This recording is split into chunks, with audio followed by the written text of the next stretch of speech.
Jean-François Barry, bonjour. On va parler de pollution aujourd'hui. Les sujets se suivent et ne se ressemblent pas avec toi. Non, visiblement pas. Et le ton non plus, tu vas voir, on va bien s'entendre, toi et moi, sur le prochain sujet, puisque je suis certain qu'on pense de la même façon.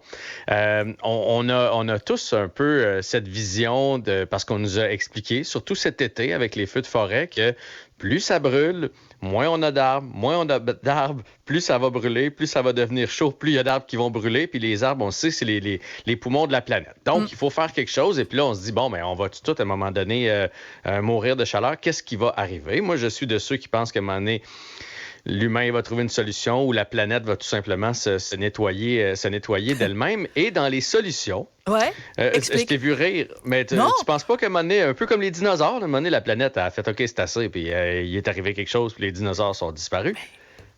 oui. Mais on verra bien. On verra bien. Ce qui va arriver. Moi, je veux juste avoir gagné à la 649 avant qu'il y ait un météorite qui vienne détruire l'humanité. C'est juste la seule chose que je demande.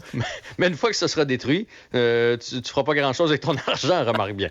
C'est vrai. Bref, aujourd'hui, dans la presse, on parle d'une compagnie, puis là, il y a une grande recherche une course, en fait, entre les compagnies, ce qu'on appelle les start-up en anglais, là, qui essaient de trouver des solutions pour emmagasiner le carbone. Moi, d'ailleurs, tu sais, hier, je t'ai parlé que j'avais été visiter Résolu, une usine de transformation de bois. Je savais pas, par exemple, que notre 2x4 qui est dans le mur est plein de carbone.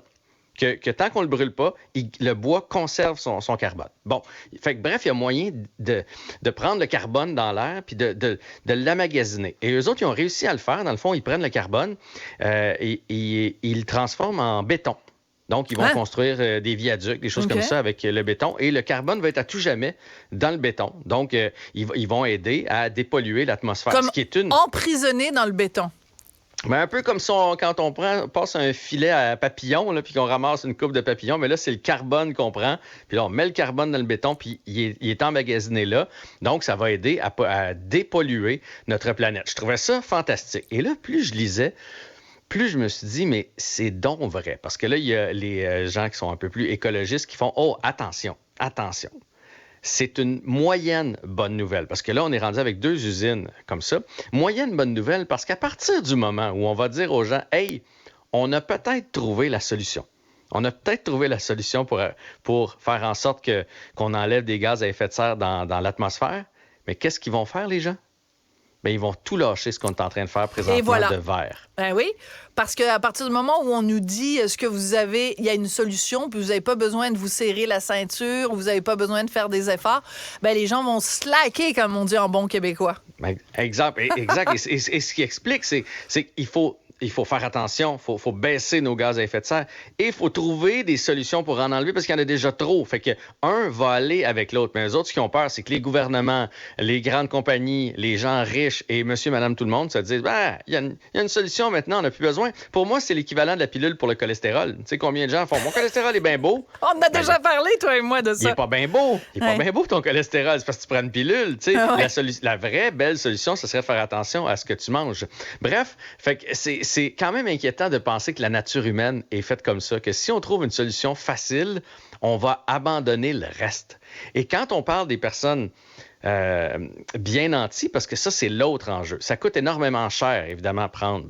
peut-être qu'un jour, on va trouver une technologie pour que ça coûte moins cher, mais prendre le CO2, transformer en béton, ça coûte cher présentement. Et de quelle façon on finance ça, selon toi? Avec les grands pollueurs. J'allais dire avec des billets de loterie, mais c'est la mauvaise réponse. Non, avec les grands pollueurs, donc les grosses compagnies, comme par exemple Microsoft, ont acheté, parce qu'eux autres, ils veulent être carboneutres un jour, donc l'équivalent de ce qu'ils dépensent en CO2 à cette compagnie-là. Fait que là, on va se retrouver avec des gens très riches qui vont faire, regarde, c'est pas grave, je vais polluer d'un bord, puis je vais l'acheter de l'autre côté à cette compagnie-là.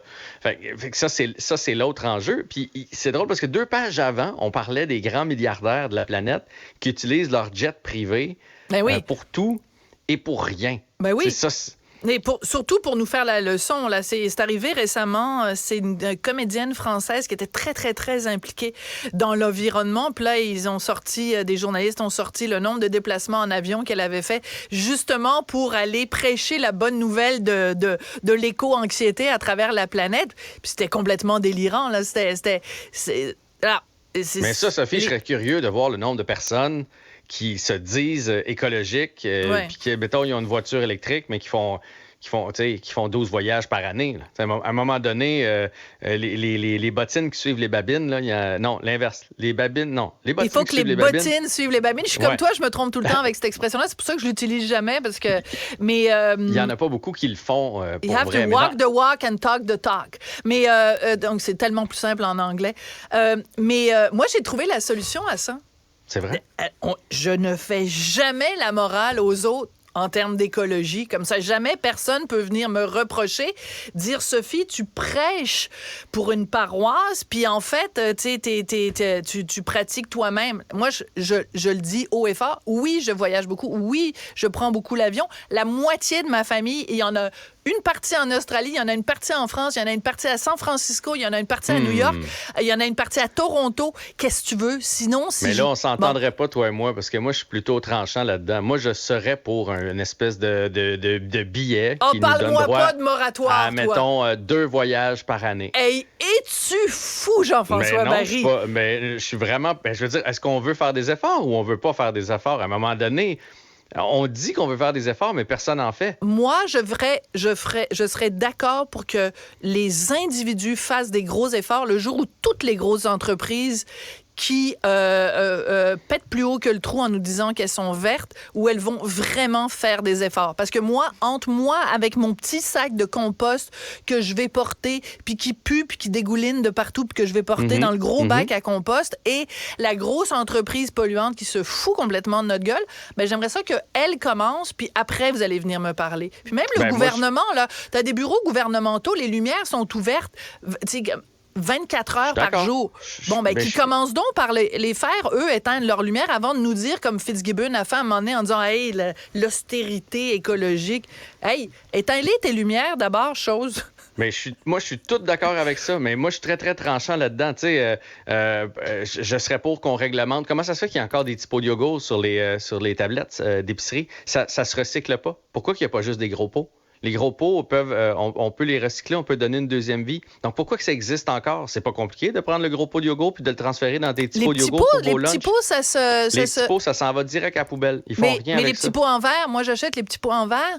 Des pots de yogourt en verre? Ben, Riviera, c'est les meilleurs yogourts, tu savais pas? Ah, non, je savais Ici, pas s'il y a que ça les gens de existait en Riviera qui veulent m'appeler pour une petite commandite, pour moi, je suis bien ouverte. Tu vas-tu aller le chercher en avion ou... Bah, ils vont me livrer à la maison. Bref, mais tu comprends, c'est toujours... Moi, on est toujours en train de nous taper sur la tête. Puis les consommateurs sont tannés aussi de se faire taper la tête, puis de se faire dire, se taper sur les doigts, puis vous n'êtes pas correct, puis vous en faites pas assez par des gouvernements ou des entreprises qui, elles, se refusent à faire les efforts. Donc, ça ne veut pas dire qu'on ne doit pas en faire, mais ça devient un peu tannant de se faire la leçon tout le temps. Mais il faut quand même continuer d'en faire. Mais je suis d'accord, puis c'est exactement ce qu'il disait dans l'étude, c'est qu'aussitôt qu'on va sentir qu'il y a une brèche puis qu'on n'a plus besoin de faire attention, les plus dangereux, c'est le gouvernement qui va investir ailleurs, les industries pétrolières qui vont faire, bon, mais d'abord, on n'a plus besoin, les grands fabricants automobiles qui vont faire, bon, mais plus besoin de se casser le bessic avec le reste, puis c'est là où c'est dangereux. Et les gens riches, parce que les gens riches, dans cette étude-là, là, sur les jets privés, là, ils disaient que les 200 plus grands pollueurs avec leurs jets privés, donc ceux qui l'ont pris le plus souvent, donc les milliardaires, ont pollué l'équivalent de 36 000 Québécois. Et voilà. Mais pas juste en prenant l'avion, là, dans notre vie de tous les jours. Là. Ouais. 36 000 Québécois, pendant toute une année, ça pollue moins que 200 milliardaires qui prennent leur jet privé. Fait que, tu sais, à un moment donné, il faut que les géants donnent l'exemple. Fait que c'est pour ça qu'il ne faut pas que tu gagnes à la loterie. Parce que sinon, tu vas te mettre à voyager puis nous regarder plus haut que Oui, mais je te fais juste annoncer qu'il n'y a aucun billet de loterie au Québec qui me rendrait milliardaire. Ça me rendrait multimillionnaire, mais pas milliardaire. Puis peut-être que la première chose que je ferais, c'est d'acheter le condo là, de Réal Bouclin, là. En Floride, as-tu vu ça? 75 millions? Ouais. Hey, 3 étages! Hein? Oui, mais moi, c'est la première chose que je fais. J'achète ça. Puis si t'es gentil avec moi, Jean-François, tu vas pouvoir venir me visiter de temps en temps. Ouais, mais je sais pas, j'essaie de pas prendre l'avion. Ah, c'est vrai? Je sais pas prendre l'avion pour rien. Tu viendras en auto électrique. Merci beaucoup, Jean-François. Bon. Salut, bonne journée. À demain.